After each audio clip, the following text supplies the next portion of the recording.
Good morning, good evening, good afternoon, wherever this message may find you. It is your girl, Jay's Louise, back with another message. I have two downloads that I gotta kind of like merge in topic. So you guys just stick with me, right? Try to stay with me.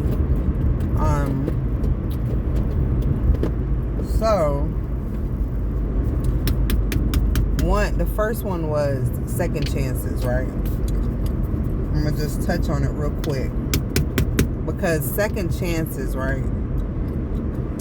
I think in life, right, people want second chances for numerous reasons, right? It could be in any specific area of your life.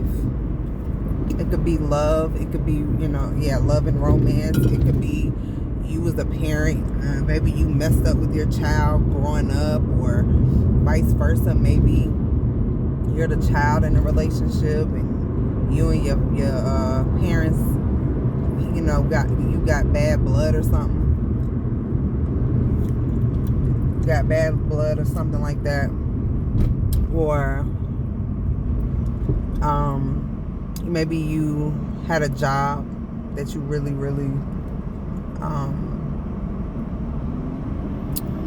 liked, or maybe it was convenient for you and you kind of took it for granted. You messed it up. You got fired. You want a second chance. You want just whatever it is. Like, most people ask for second chances, right? Because they don't like the change that is taking place in result of the loss of that thing not being in their lives anymore, right? So if a common example would be, if you're in a relationship with somebody, your husband or your wife cheats on you, and he's like, I need a second chance, babe. Like, I made a mistake. I'm ready to, put everything on the table and come clean, right? And whatever that means to you, reconciliations are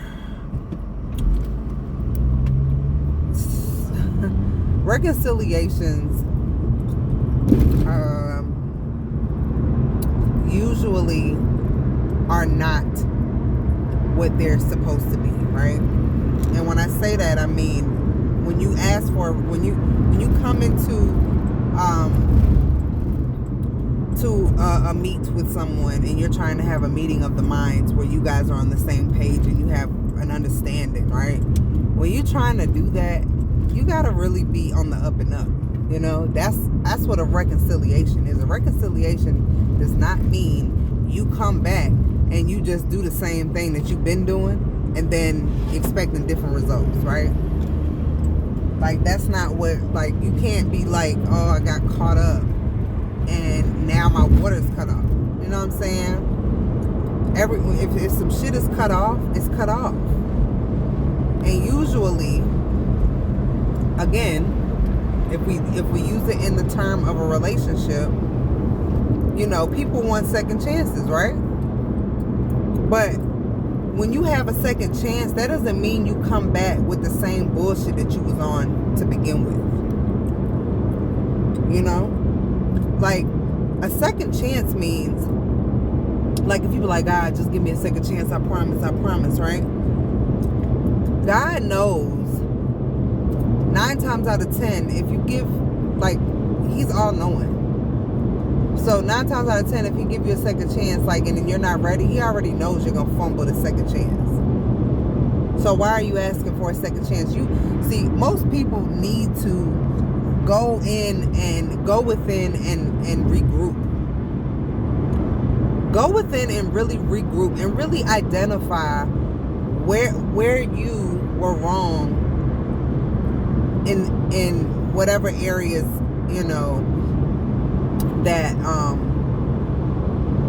this thing kind of went left. Whatever went left, relationship, job, business, even business. You want a second chance at business or in contracts.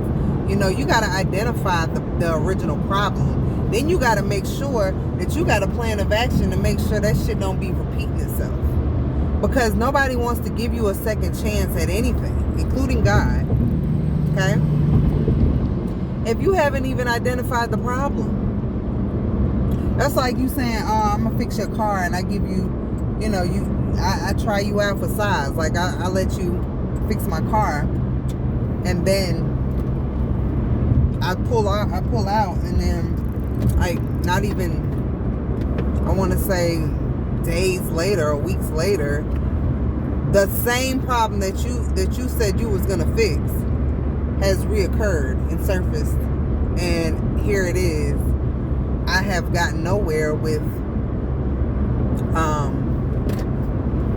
you know, what I was trying to get done. Like, whatever I was trying to get done has not been done. Like, if I was trying to have a solid relationship with you, and, you know, you fumbled, it's like, I feel like I wasted my time. You were a lesson. So now, you want a second chance. It's like, well, what's going to be different? Like, I remember telling my ex that when he wanted to come back home. And I was like, well, you do know that if you come back, it can't be what it would,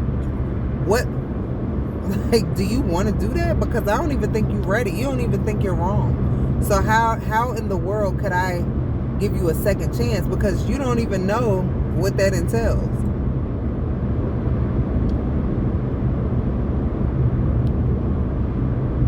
And the person that's holding the chance, it's like they have to consider these things. Like, this person, they're just only, they're responding in desperation for a second chance at whatever it is, because they don't like the outcome. But do they really want the second chance so they can actually show up different in that next round? Like me, if I say I need a chance to make it right, I'm literally, in my mentality, me personally, I'm trying to come back to really show up completely different than I did before. To make that thing, that wrong, I want to make it right. And I don't think I think that's a, you know, a big thing, you know, right now, especially in retrograde, especially with a lot of the things that are happening. There's a lot of transitions going on. There's a new year coming in, foremost. My new year is my birthday, which just so happens to be spring. So even if it wasn't my birthday, I would still celebrate New Year in the spring, because everything is dead right now. Everything is it's winter. You know what I'm saying? We're hibernating. We're trying to, you know, pregame right now. Pregame time is winter time. Spring is when action comes and everything is just, whew, you know what I'm saying? Like, it's coming alive and everything is so lit. You know, it's not winter time. Winter time is cold. Everybody want to go to sleep. Chill. Everybody tired. You know what I'm saying? So anyway, I'm saying all that to say, right, that there are a lot of transitions going on, right? And to be sure that you're on the up and up, if you're asking for a second chance, or may you be the person on the receiving end being asked for a second chance, it needs to be wisely chosen. This is not something that you should take lightly when you're giving people time, your energy and your time, after you've already seen the work that they've done on you the last time. They done showed you who they are, what they do, how they move. Somebody, you know, oh, I can fix cars. Okay, car broke still. Okay, well, obviously you didn't do a good job. Now, if you want to redeem yourself, yeah, you can fix it. And this time I can give you a second chance, but I'm not paying for that.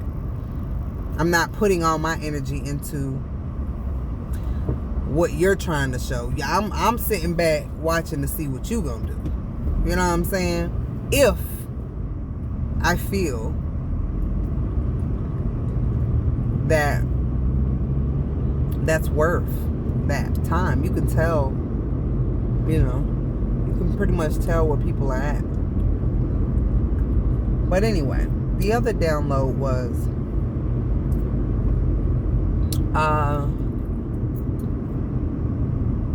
the street mentality.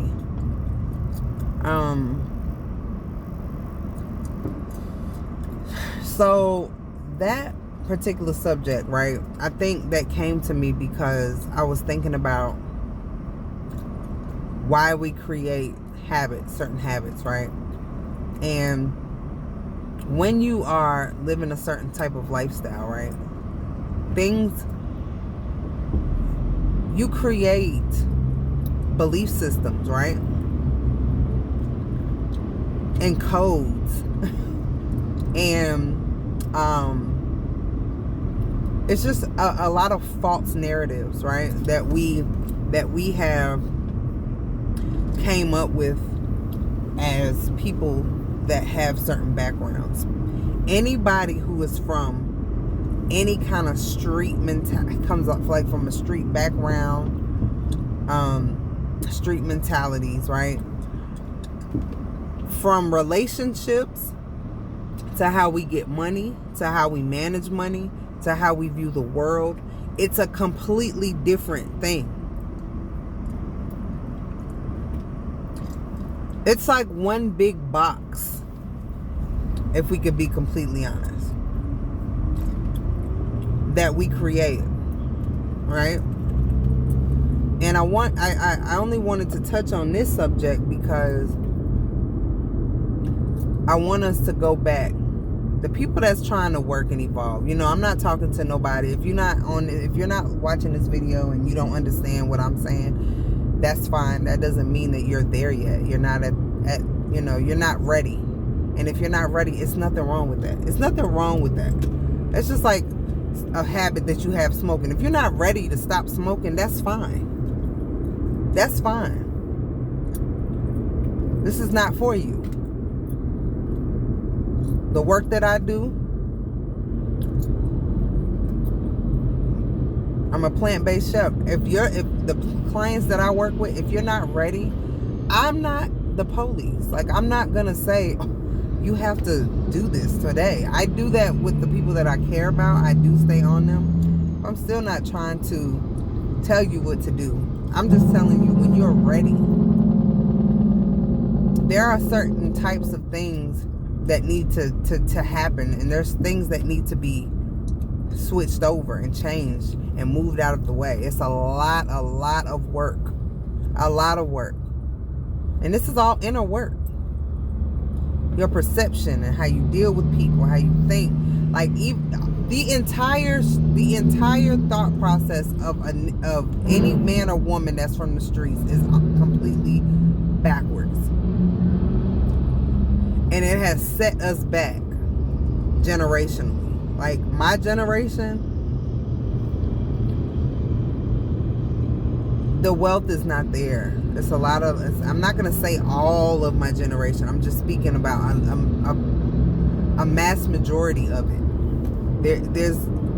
We skipped it. Like, a lot of stuff went over our heads, man. And I'm going to tell you why it went over our head is because we was smoking, we was drinking, we was partying, we was having sex irresponsibly, making babies irresponsibly, struggling to take care of those babies, fighting and arguing. And I mean, just my generation, literally what I come from, my background, man, when I sit, now that I've rose above and I understand certain things differently, and I've able to see the world in a different way.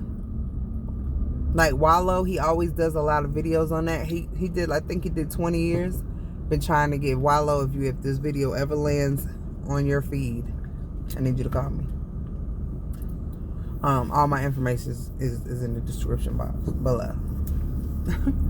But yeah, I need to hear from you ASAP. But yeah, so even Wallow, he does a lot of videos, little short videos and stuff, and he's constantly trying to break our people out of that box, that mentality that we've had for so long that keeps us stuck.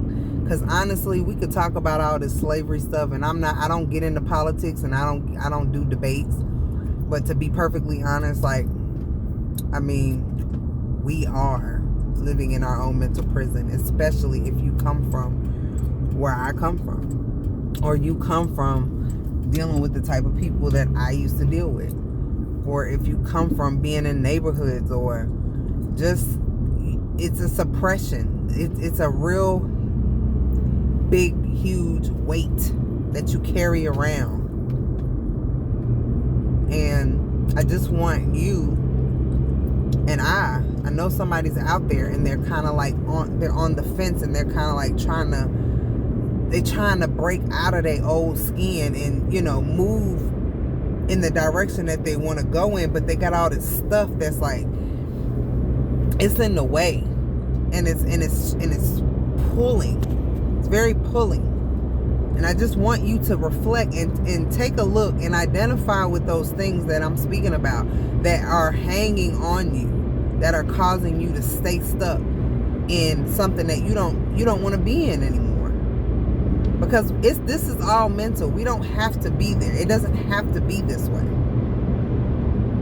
That's why I'm so passionate about mental health. I'm always doing mental health studies. I'm trying to help people, my people that are like me, that are living mental prisons, that have lived in mental prisons, that did eat the wrong foods, that didn't understand how life works, didn't understand that our higher powers, our God, our almighty God, didn't understand how everything works in this universe. Like, it's hard to break it all away when you got all this other shit in the way. It's too much noise anyway. And that's what I'm here for, to try to break through all the noise and bring us down to the simple way of living. Because life is simple, but we make it so hard, you know. And happiness is like a goes without saying thing when you are taking the right steps and living right. You know what I'm saying? When you start to live right, it's a whole lot of stuff that gets eliminated with that. See, there's a whole lot of stuff that's attached to that mentality that I'm talking about that you won't even have to deal with no more. Just if you get rid of the mentality. Like, we can take the mentality and we can break down all the little things that you don't like and that you want to go away. And we could talk about it all day. We could talk about even what you think it is. But I guarantee you won't want to talk about it, and it won't even be a thing if you go ahead and just execute that one problem. You know? I like getting to the roots of the issue, the root problem.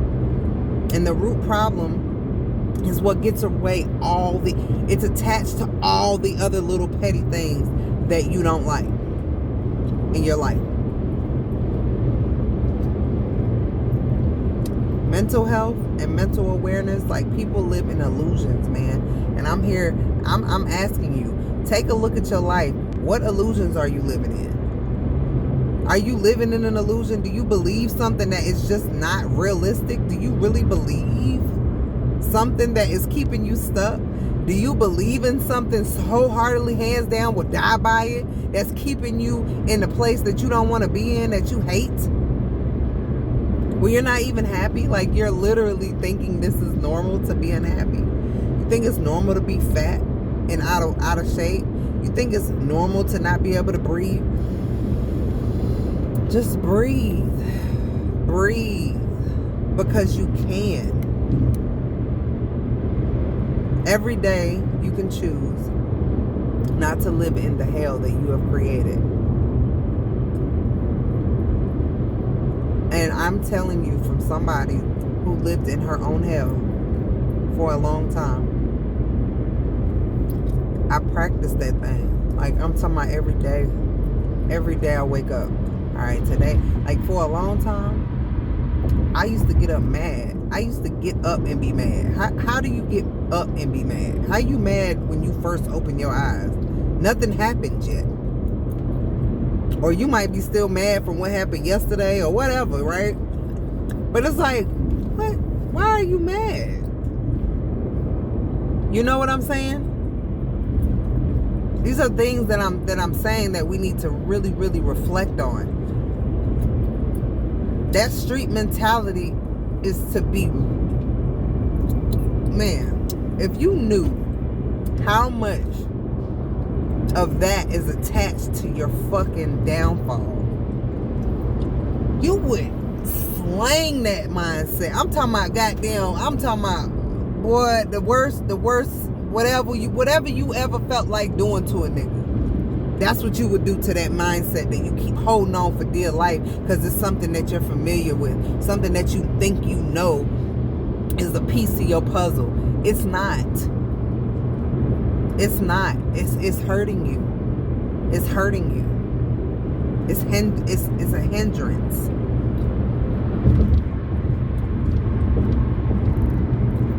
So go on ahead and reflect and write down all the things that you know that are not working out in your life. Things that you know that you would like, things that you would like to see not be there anymore. And then trace it back and be like, all right, so this is attached to this. Oh, that's why. Get it out of here. You know what I'm saying? Get it out of here. It's cool. And if you need help, ask God.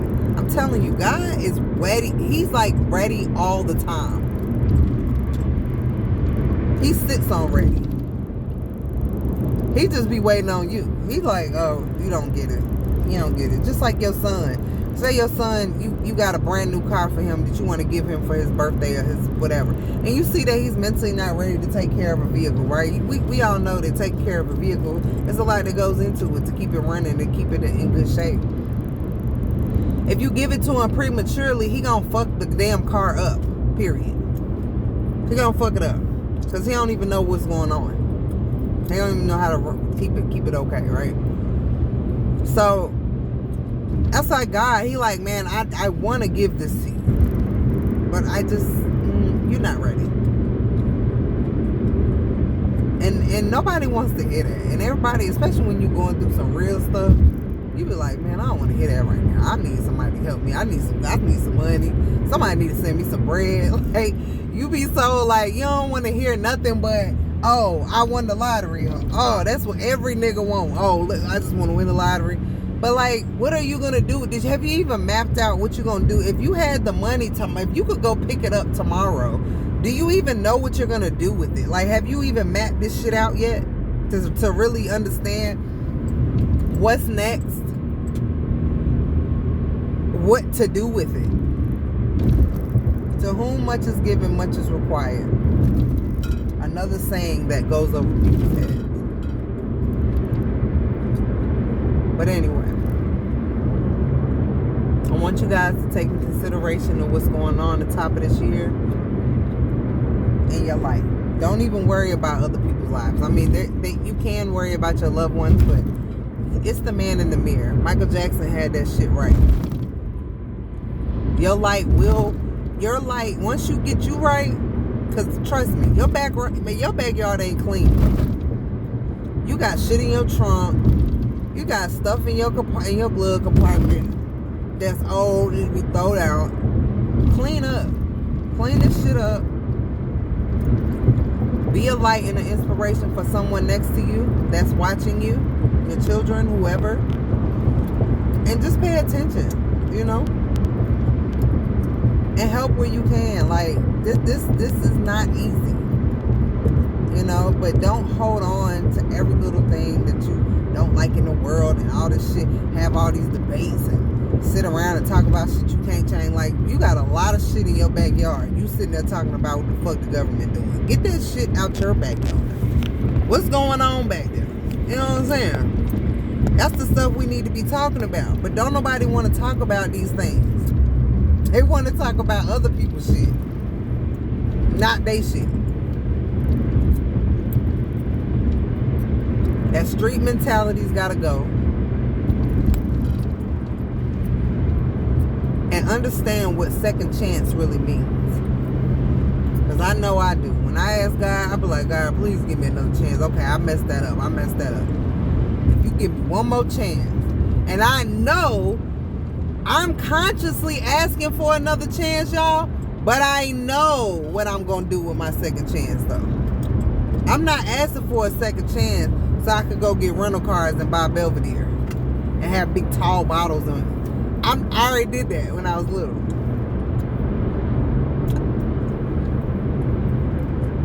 So I gotta understand it. So I already, I'm worried about creating the karma that I'd like to see come back to me, and I'm trying to attach myself to good things. And the more that I do that, the better things will come. Like I know that. Like I don't believe. Like my belief system is different now. So I know for a fact, if I do this, that this is my outcome. Because I'm attached to my source, to God. And if for all those that are hung up on religions and different backgrounds and all of that, and Jesus this and that, all these names, it is a higher power. There is a source that's bigger than you, higher than you, that created all things. And it has many names. Just know that. It has many names. It's called many things. I call it God. I believe in God.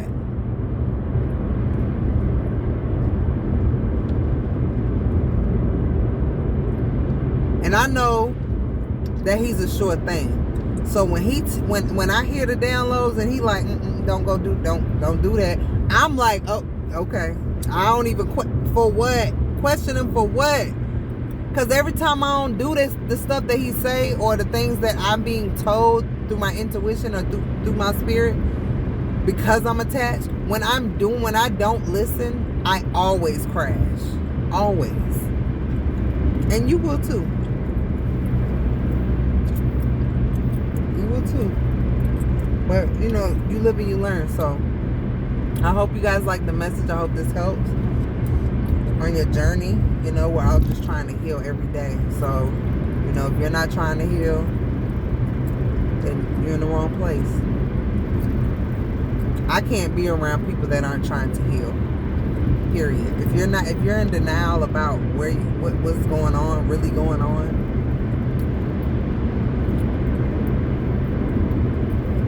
I don't know. I can't connect with that. But anyway, till next time, I'm wishing y'all peace, health, wealth, and the time to enjoy them all. Y'all keep it